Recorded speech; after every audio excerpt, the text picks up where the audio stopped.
This is the floor we use for what Americans might call the unlucky number, but in this building, it's something far more sinister. Hello, I'm Alex, and I am on a quest to uncover all of the mysteries that modern architecture has hidden in plain sight. And one of those mysteries pertains to elevators, or, as they're known in some parts of the world, lifts. It means the same thing, really. And of course, as a certified urban explorer and paranormal enthusiast, I've done my fair share of investigating strange buildings, right? Just off the top of my head, I've been to abandoned hospitals, haunted hotels, and I think from that I've ridden quite a few elevators, so I know what I'm talking about. But when it comes to this particular building, whether you're just looking for a quick ride up or something more adventurous, it is worth learning that elevators aren't necessarily what they seem. And so without further ado, let us metaphorically press that call button as I uncover the chilling tale of the elevator that skips the 13th floor. When I first heard about this newly built apartment complex, I couldn't believe how modern and sleek it looked. I mean, this wasn't just any old building. It was a marvel of contemporary architecture, complete with a state-of-the-art elevator system. But little did I know that beneath its shiny exterior lurked a mystery that would make even the bravest urban explorer skin crawl. Enter Asim, a journalist with a nose for the unusual and a penchant for uncovering the truth. He'd caught wind of some strange disappearances in the building, and being the intrepid reporter he was, he couldn't resist the urge to investigate. Now, I've met my fair share of journalists in my line of work, but Asim, it was something else. Determined, fearless, and maybe just a tad too curious for his own good. So there he was, standing in the lobby, eyeing that gleaming elevator with a mix of excitement and apprehension. You see, Asim had heard whispers about the 13th floor, or rather, the lack thereof. Like many buildings, this one supposedly skipped from 12 to 14, a common practice to appease superstitious tenants. But Asim, he wasn't buying it. As he stepped into the elevator, alone, he couldn't shake the feeling that something was off. The doors closed with a soft whoosh, and he pressed the button for the 14th floor. But here's where things got weird. And I mean, really weird. The elevator started moving, but instead of going straight to 14, it stopped. And guess where? Yep, you guessed it. The 13th floor. Now, I don't know about you, but if I were in an elevator that stopped on a floor that wasn't supposed to exist, I'd be hitting that closed door button faster than you can say nope. But not our man Asim. No sir. As the doors slid open, revealing a dimly lit hallway that seemed to stretch on forever, Asim felt a chill run down his spine. And that's when he saw her, a woman in white, standing at the far end of the corridor, whispering his name. I've seen my fair share of creepy things, but a ghostly figure calling your name in a hallway that shouldn't exist, that's a whole new level of oh hell no. But here's the kicker. When Asim tried to close the doors, to escape back to the safety of the elevator, nothing happened. The buttons weren't working. It was as if the elevator itself was daring him to step out, to uncover the truth behind this impossible 13th floor. And step out, he did.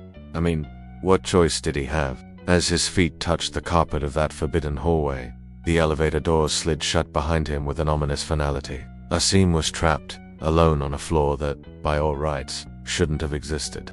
As he made his way down the corridor, things only got weirder. Out of the corner of his eye, he could see faint shadows moving behind the doors of what should have been empty apartments. It was like the whole floor was alive, watching him, waiting. And let me tell you, if you've ever felt like you're being watched in an empty building, it's not a pleasant feeling. Panic starting to set in. Asim turned to run back to the elevator, but guess what? It was gone, vanished, as if it had never been there in the first place. Now, I've been in some tight spots before, but being trapped on a non-existent floor with no way out, that's the stuff of nightmares. Just when Asim thought things couldn't get any stranger, he spotted something on the floor, an old newspaper clipping. Now, finding random bits of paper in an abandoned place isn't unusual. But what was on this clipping made Asim's blood run cold.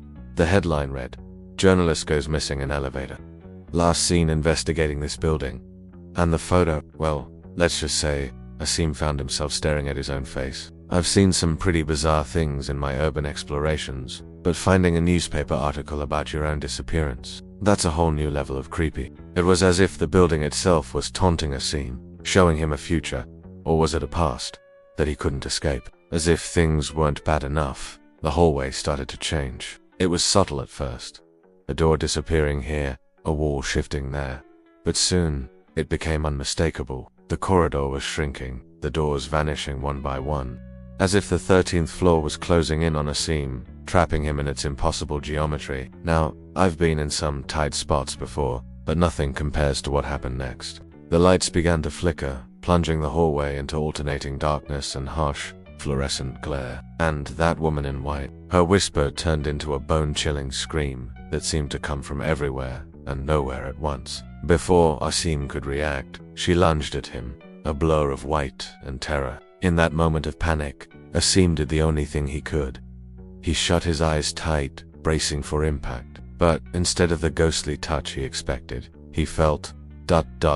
nothing. When he opened his eyes, he found himself back in the elevator, as if nothing had happened. The digital display showed it was the next day, and his phone confirmed it. For a moment, Asim thought it had all been a vivid nightmare, a product of too much caffeine and too little sleep. But as the elevator doors slid open on the lobby floor, Asim realized that his ordeal was far from over. The security guard, a man he'd spoken to just yesterday, looked at him as if he'd seen a ghost. And in a way, maybe he had. "Sir," the guard gasped, his face pale with shock. "You went missing 3 years ago." 3 whole years had passed in what felt like a single night to Asim. As he stood there, trying to process this impossible information, his eyes were drawn to the elevator's mirrored wall, and what he saw, or rather didn't see, made his blood run cold. There, in the perfectly polished surface of the elevator mirror, was no reflection of Asim. It was as if he wasn't there at all, as if the 13th floor had claimed more than just his time. It had taken his very existence. And that, my friends, is where our story ends, or perhaps where it truly begins. What happened to Asim during those missing years? What secrets does the 13th floor hold? And most chillingly of all, how many others have vanished into its impossible corridors, never to return? These are questions that haunt me, keeping me up at night as I ponder the mysteries of urban architecture and the supernatural. But one thing is for certain: the next time you step into an elevator and see it skip the 13th floor, you might want to think twice about where it's really taking you. That's it for this video. Let me know in the comments below if you've ever experienced anything strange in an elevator. Have you ever felt like you've lost time, or seen something that shouldn't be there? I'm Alex, and you can follow me on social media for more urban exploration and paranormal investigations. Do you forget to subscribe to my channel, so that my videos get lost in the digital ether. Thank you to my patrons for literally making this video happen. If you would like to support this channel and help me uncover more mysteries, you can do so today at my Patreon page. Until the next video, remember, sometimes the scariest things are hiding in plain sight. Goodbye, and watch your step in those elevators.